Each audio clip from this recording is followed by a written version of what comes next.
Assalamualaikum warahmatullahi wabarakatuh.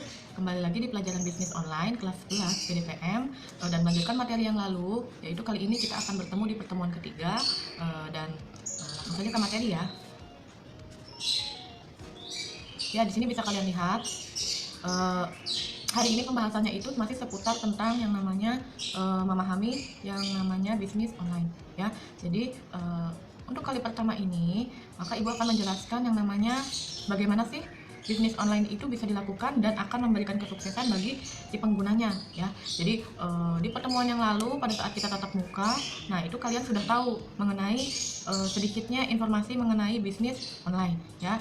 Jadi bisnis online ataupun bagaimana caranya itu sudah sedikitnya ibu jelaskan di pertemuan tatap muka yang lalu. Nah kali ini ibu akan menjelaskan mengenai bagaimana sih cara sukses melakukan bisnis online ya. Nah di sini bisa kalian lihat di layar gambarnya itu banyak sekali aplikasi atau media sosial yang notabene itu digunakan untuk melakukan kegiatan pemasaran secara online ya.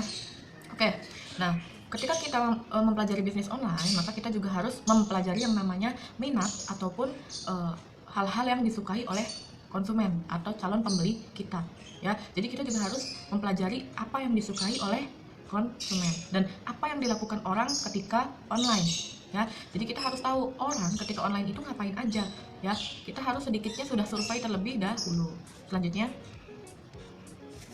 nah di sini ada informasi ya bahwa sedikitnya itu ada 75% orang menggunakan jenis pemasaran media sosial sebagai bahan untuk memasarkan produknya secara online ya. Jadi di sini usaha rintisan mengalokasikan 75% untuk pemasaran media sosial ya. Jadi kalian sudah tidak aneh kalau misalkan mendengar media sosial. Ibu yakin kalian juga bahkan punya banyak yang namanya media sosial, akun-akun media sosial ya, dan ibu yakin kalian sudah sangat lihai ataupun pandai menggunakan yang namanya media sosial ya. Oke, di sini ibu bahas mengenai yang namanya mulai dari mana sih kalau misalkan kita mau merintis bisnis online atau usaha online. Nah ini adalah tahapan-tahapannya, silahkan kalian perhatikan ya. Nah pada poin pertama di kolom yang kuning itu ya, di kolom kuning ada buat profil merek Anda. Jadi kamu harus tahu dulu kamu mau dagang apa ya, harus punya ide dulu. Kamu mau buat bisnis apa, kemudian kamu buat profil dari merek usaha kamu. Oke? Nah, kemudian ada yang kedua itu tahapannya adalah tunjukkan produk atau layanan Anda. Ya, jadi produknya dilihatkan, tapi kalian juga harus utamakan layanan bagi konsumen. Ya, jadi ada produk, ada layanan. Nah, itu namanya seimbang ataupun balance ya. Jadi orang akan tertarik ketika kamu memiliki produk yang menarik, tapi kalian juga menambahkan layanan atau fitur-fitur tambahan bagi produk kalian. Nah, selanjutnya di sini ada cari audiens sasaran kalian ya. Jadi kamu harus cari sasaran kamu itu produknya tuh misalkan apa, kemudian sasarannya mau dipasarkan kemana ya. Jadi misalkan ibu punya produknya itu adalah boneka. Nah kira-kira ibu harus membuat profil produk ibu dulu. Oh boneka itu umum ya, maka ibu tambahkan di sini bonekanya adalah boneka wisuda. Nah boneka wisuda itu sudah merupakan profil dari merek ibu. Kemudian ibu langsung masuk ke poin yang kedua, tunjukkan produk atau layanan Anda. Nah produk ibu tadi sudah ada, yaitu adalah boneka wisuda. Nah ibu memberikan layanan tambahan apa ketika ibu menjual boneka wisuda ya. Jadi kita harus memberikan layanan tambahan. Misalkan layanannya itu ketika beli boneka wisuda maka sudah dapat yang namanya kartu ucapan gratis ya, ditambah lagi mungkin ongkirnya gratis. Nah itu adalah layanan ya. Jadi layanannya tuh beda-beda ya, tiap perusahaan atau tiap usaha pasti memiliki layanan yang berbeda-beda. Selanjutnya di sini juga cari audiens sasaran Anda. Nah ini sudah jelas, ibu sasarannya adalah mungkin remaja ya atau anak-anak ya, pokoknya usia-usia sekolah yang mungkin nanti akan membutuhkan yang namanya boneka wisuda. Paham ya sampai sini anak-anak ya? Oke, selanjutnya ibu jelaskan lagi. Nah, di sini adalah cara memperlakukan konsumen ya. Ini sudah kalian pelajari sejak kelas 10 ya. Banyak di pelajaran manapun yang jurusan ya, pelajaran jurusan kalian itu pasti menjelaskan bagaimana cara melakukan atau memperlakukan seorang konsumen ya. Yang pertama bisa kalian lihat di sini berinteraksi dengan pengikut. Ketika kalian punya yang namanya media sosial atau alat pemasar atau media apapun yang kalian gunakan untuk menjual produk kalian, maka di situ ada yang namanya pengikut atau followers ya. Kalau bahasa gaulnya followers. Nah, followers itu harus kalian ajak interaksi. Gimana cara interaksinya? Kalian bisa buat story, bisa buat posting. Nah, yang sekiranya menarik minat konsumen untuk menjawab apa yang ada di postingan kalian ya. Misalkan kamu bikin story, hai followers, lagi apa nih? Misalkan Hai followers, pagi ini cerah ya. Oke, kali ini kita akan mereview sebuah produk. Kira-kira produk apa nih yang lagi digemari oleh kalian? Nah, itu ya salah satu contoh interaksi yang akan terjadi ketika kalian memiliki media untuk berdagang ya. Jadi followers kalian nantinya akan menjawab ataupun melakukan interaksi yang sekiranya itu memberikan jawaban dari pertanyaan kalian. Oke, selanjutnya di sini ada tanggapan cepat terhadap pertanyaan. Ini juga ya, jadi ketika ada yang bertanya atau menanyakan produk kalian, harga, mulai dari harga, kemudian jenisnya, atau apapun itu yang ditanyakan oleh konsumen, maka kalian juga harus memberikan tanggapan yang sangat cepat ya. Atau kita suka bilang ada slow respon, ada fast respon. Nah, yang kalian utamakan itu adalah yang fast respon. Oke, yang selanjutnya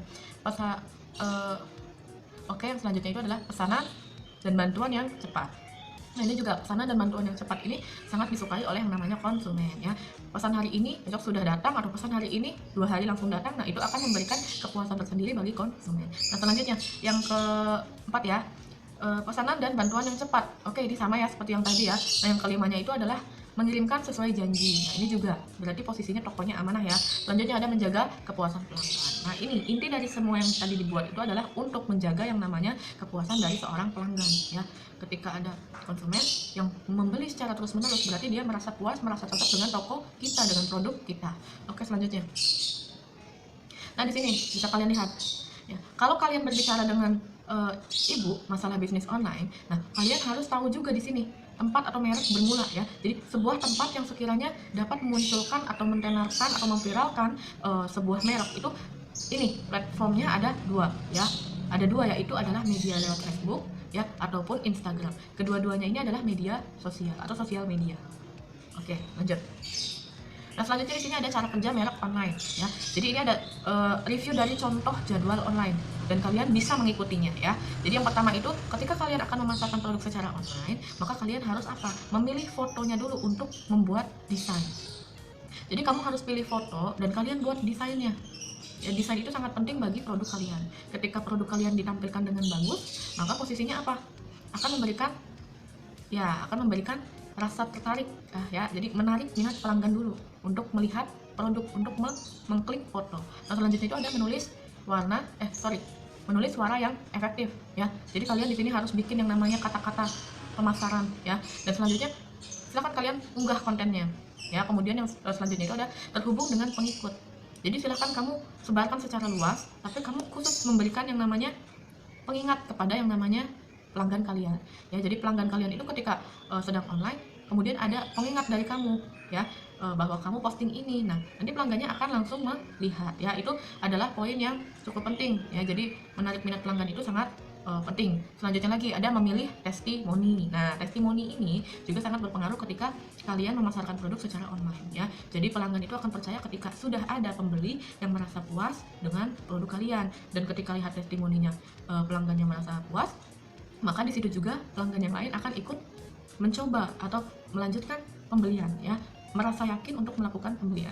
Oke, selanjutnya di sini ada ini adalah contoh ya. Jadi contoh ini tentang tim media sosial ya. Jadi bisa kalian lihat di sini contohnya itu ada seorang pendiri ya, namanya Tasya Wiguna. Nah, dia yang punya perusahaannya. Kemudian di sini ada CEO ya, itu salah tulisannya CEO ya. Jadi ada bagian yang namanya ketua juga, kepala dari perusahaannya ya, mungkin yang pendirinya. Jadi ada bagian yang mempunyai perusahaannya, ada yang ketuanya ya, ada yang menjalankannya. Kemudian di sini bagian yang paling penting dan posisi yang akan kalian tempati itu adalah bagian kepala pemasaran atau leader marketing ya. Selanjutnya di sini ada yang namanya info kontak. Nah, ini juga hal yang sangat penting. Hal yang sangat penting ini yaitu ketika informasi kontak kalian yang ada di media sosial ataupun website ataupun blogspot, nah itu lengkap, maka posisinya pembeli akan dengan sangat mudah untuk mencari informasi dari toko kalian ya. Di sini bisa kalian cantumkan nomor telepon kalian, kemudian ada alamat surel atau surat elektronik ataupun email. Nah, kemudian ada juga situs web ya. Jadi ini adalah suatu strategi bagi kalian untuk yang namanya memasarkan produk secara online ya. Atau yang tadi Ibu jelaskan itu adalah gambaran-gambaran untuk yang kalian lakukan ketika kalian akan mendirikan sebuah perusahaan online ya, atau sebuah usaha rintisan online. Meskipun kecil-kecilan ya, segala sesuatu itu dimulai dari yang kecil ya hingga tumbuh menjadi yang besar. Maka dari itu, jika kalian memiliki niat untuk membuka usaha online, silahkan lanjutkan dan jangan merasa malu untuk memulai. Nah, hari ini pertemuannya sampai di sini dulu ya. Semoga tadi yang Ibu jelaskan itu memberikan kalian gambaran bagaimana siklus-siklus atau bagaimana cara kalian untuk membuat bisnis online kalian itu berjalan ya. Jadi Ibu percaya nanti kalian akan sukses di suatu hari, apapun jalannya, dan salah satunya mungkin saja dari kegiatan bisnis online ya. Oke, pertemuannya sampai di sini dulu. Sampai jumpa di pertemuan selanjutnya. Semoga ilmunya bermanfaat bagi kalian. Salam sukses selalu dan salam sehat selalu bagi kalian. Assalamualaikum warahmatullahi wabarakatuh.